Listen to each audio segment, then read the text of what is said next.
Okay. Hi. Here's a video that I promised you today. But first of all, before I start that, let me say this. I have felt so energized by my reconnection with you guys. I am just full of energy and zest in life.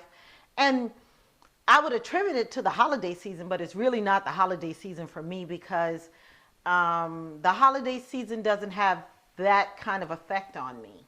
And so, I'm just my normal self in the holiday season. I'm like, some people get so overly joyous and whatever. I'm not.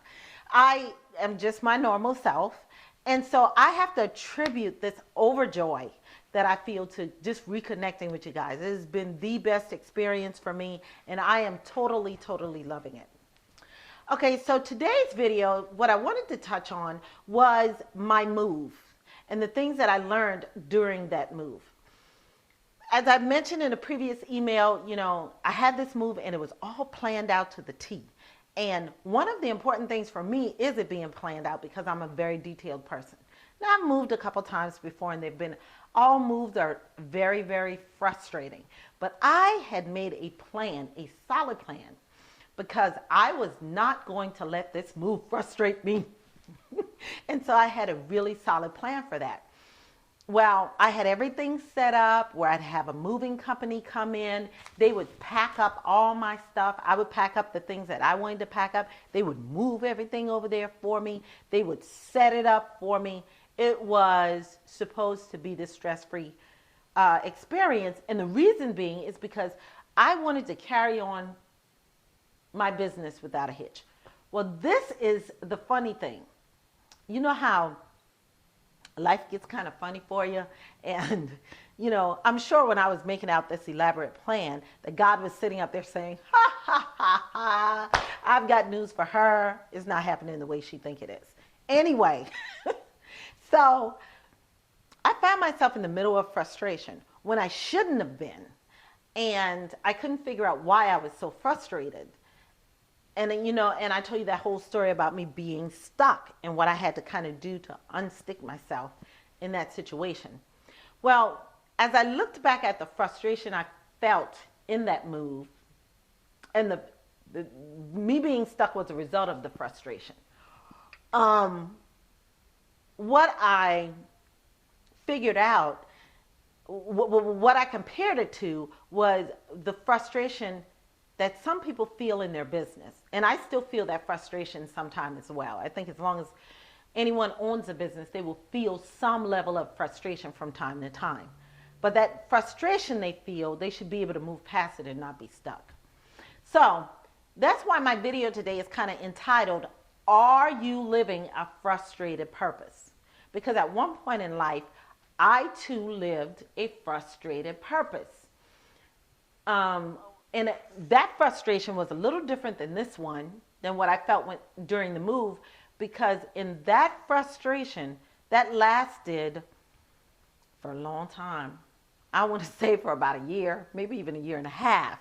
I was living this frustrated purpose.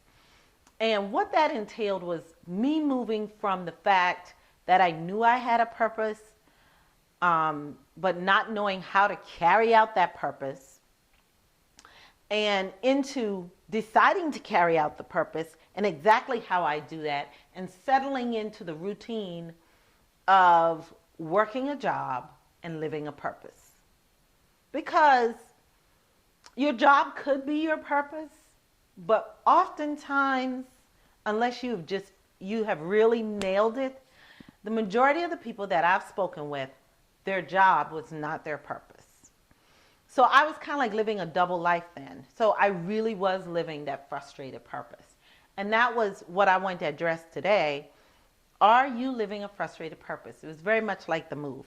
These are the three things that I wanted to share with you that I compared it to.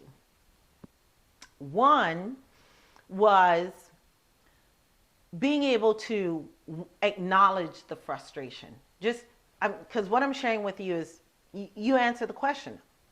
Are you living with frustrated purpose? If the answer is yes, then I am sharing some things with you to help get you through that from my own personal experiences. Now, the one thing that the first thing, like I said, is you acknowledge the frustration. Don't ignore it. Don't push it out of your mind. You got to kind of acknowledge and own up to it and say, okay, I'm trying to figure out what this purpose is for my life. And I'm trying to get to the point where I know I want to be. And that's not always clear. That requires some soul searching. That requires some digging. That requires some just time for you to figure that out. Because in that year to year and a half, when I was in my frustrated purpose moments, a lot of it came from the fact that I knew what I liked to do. I knew how it made me feel when I liked to do it. And I wanted to do that thing all the time. But it wasn't always feasible for me to do that thing all the time. So I had to figure out what was it that I needed to do to get me to the place where I could do more of that thing. For instance, just so you have a clear understanding, education is truly my passion. Oh, I love to learn. I love to teach. I teach part-time currently at a local college. And I just really, education is my thing. I just really love to see minds come alive. And I just really love that. And I feel it's an injustice when every child does not have the opportunity to have a great quality of education. A part of my long-term goals, some of you may have heard me say this before, is to open a leadership learning academy. I am so excited about that goal. So education is my passion. Well, I decided that it wasn't part of my frustration in the beginning came from me trying to utilize my expertise and enhance my passion to get to my purpose. And that wasn't really working. I laugh because that wasn't really working for me. So what I had to learn is there were other things that I liked to do that wasn't as passionate as my passion, but those things enable me to still teach. It enables me to still learn. So I'm still teaching and learning, but it gives me an avenue financially to be able to reach my passion at some point, and to be able to do my passion fully at some point and my purpose. And those are the things you kind of have to really look at as you are in this passion seek. That's what I call it, or purpose seek. You're going to have to really look at some of those things, because I've had tons of questions about how do I monetize my purpose or my passion. And so those are the things that we kind of look at in my community as we dig deeper into who you are, what your purpose is, what do you think your purpose is, what do you like to do, all that kind of thing. So one of the first steps I had to do in that frustrated path is, one, acknowledge the frustration. Because I needed to understand that the frustration didn't make me who I was. It was just a part of where I was on the path, on the journey. And I had to acknowledge, I'm just very frustrated with this whole thing. But on the flip side of that, I'm going to work through the frustration to get to the other side where the joy is. So the first thing was acknowledge. The second thing was I had to create a mindset that on the other side of this frustration, there was some joy. And it gave me an avenue for hope. And that's what we need as we're going through this process. Because if we're just frustrated every day and then we have no hope, then eventually, one, we're going to get frustrated to the point where we're totally going to stop doing it. Or two, we're going to believe we can never get there. And it's a moot point. So, like I said, the first thing was acknowledgement. The second thing is knowing that on the other side of that, we have to give ourselves that hope. And I did that by affirming every day, several times a day, that yes, I may be in a frustrated position right now, But I am moving past that onto the other side, which is the joy. And that joy,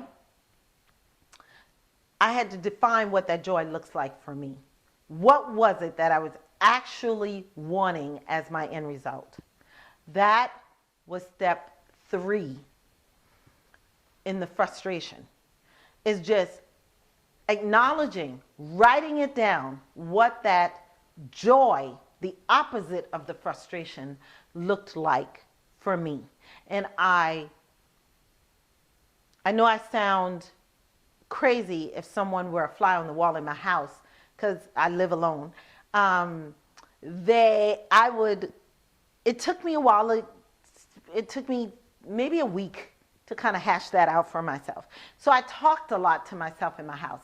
I said, this is what my purpose is, I believe, at this point, and this is where I want to grow to, and this is exactly what it looks like. So I wrote out an entire thing about,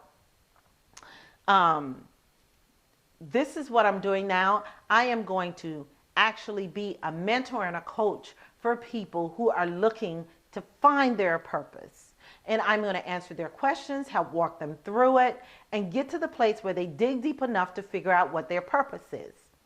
That's what I believe my purpose is to be able to help others find their purpose. And then the other part of that, of course, was in the future, I believe that my purpose will evolve, and I will get to the place where I am providing more teaching and more learning for people of all ages.